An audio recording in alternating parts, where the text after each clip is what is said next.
Muy bien, seguimos con ustedes en este segmento tan importante. Ve a Damasco y se te dirá lo que tenga que hacer. Tenemos como invitado especial a nuestro pastor Jorge Arias, quien es licenciado en Historia de Venezuela, pero también nuestro hermano pastor ha abordado un tema con relación a la pregunta acerca de Mesopotamia. ¿Tiene algo más que decir acerca de Mesopotamia, pastor? Porque me pareció muy interesante lo que usted está diciendo.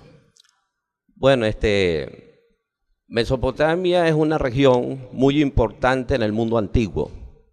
Ejerció gran influencia en todo lo que es esa zona del Medio Oriente y el Lejano Oriente. Y sabemos que cuando se enseña historia universal, lamentablemente las personas que en los liceos y en las escuelas enseñan acerca de esta materia, lamentablemente no son especialistas en la historia.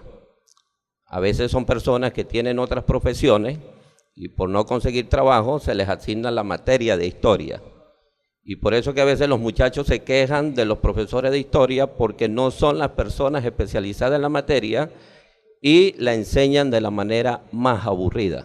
Si nosotros hacemos una entrevista a los principales estudiantes de las diferentes, digamos, la parte de escuela básica y en la escuela secundaria y hasta la universidad, les podemos decir que cuál es la materia más aburrida y yo le aseguro que entre una de esas materias va a estar o historia, matemática o biología.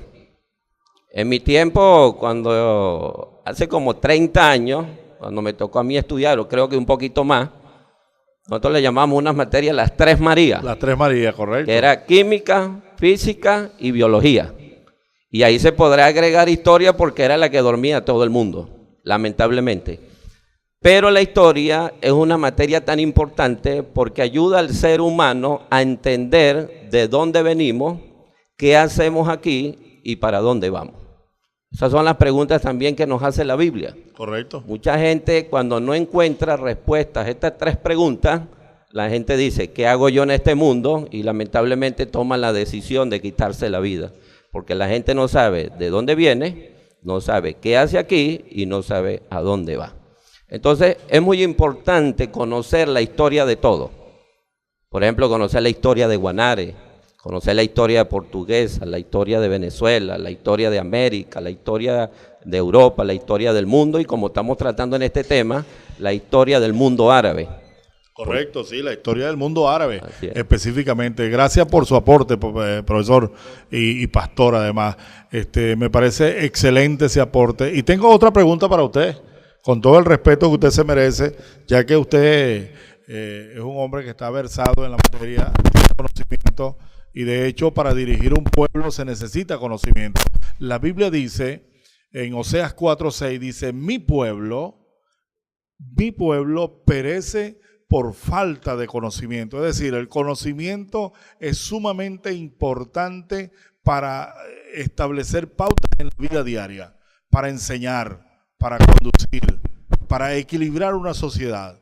De modo que es interesante saber y aprender de que el conocimiento es imprescindible, necesario en la vida de todo ser humano. De modo que el pueblo ha perecido muchas veces por falta de conocimiento. Mi segunda pregunta, hermano y pastor Jorge, ¿considera usted que los árabes forman parte del desarrollo de nuestro país? Indudablemente.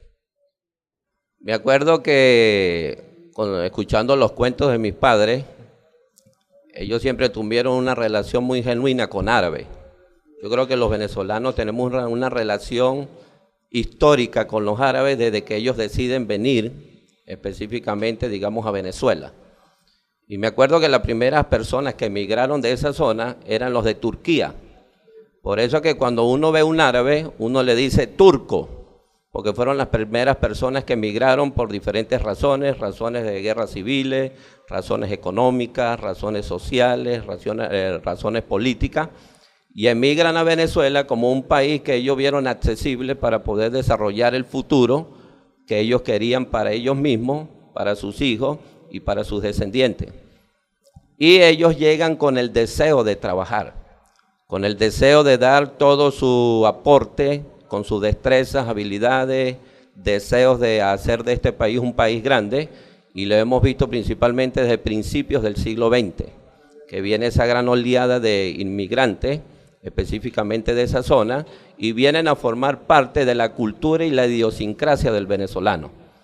Personas que se involucran con el pueblo, personas que comienzan a relacionarse y a, digamos, en cierta manera, a contraer matrimonio y a mezclarse con familias venezolanas, y por eso es que hoy en día tenemos tantas personas con aspectos de, digamos, facciones de la cara, parecidos mucho a los árabes por esa mezcla que ha habido y va a seguir existiendo, porque no se ha limitado.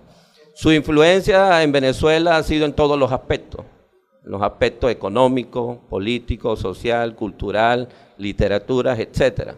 Por ejemplo, los árabes aquí en Venezuela son conocidos porque se dedican específicamente a la rama de las ventas de calzado, ventas de ropa, y hoy en día pues han tomado algunas otras opciones debido a la situación que estamos viviendo como país. Por ejemplo, estoy viendo árabes metidos en panadería cuando tradicionalmente pertenece a los portugueses.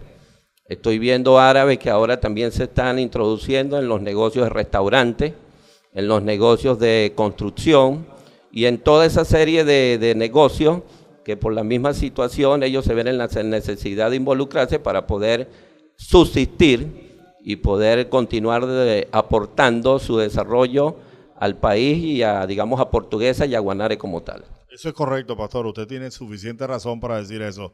En realidad, pues, me parece muy importante lo que usted ha mencionado y vamos a dejar al aire una pregunta muy buena y muy interesante. La pregunta dice así, pastor: ¿tiene algo que ver el mundo árabe con la aritmética y la gramática?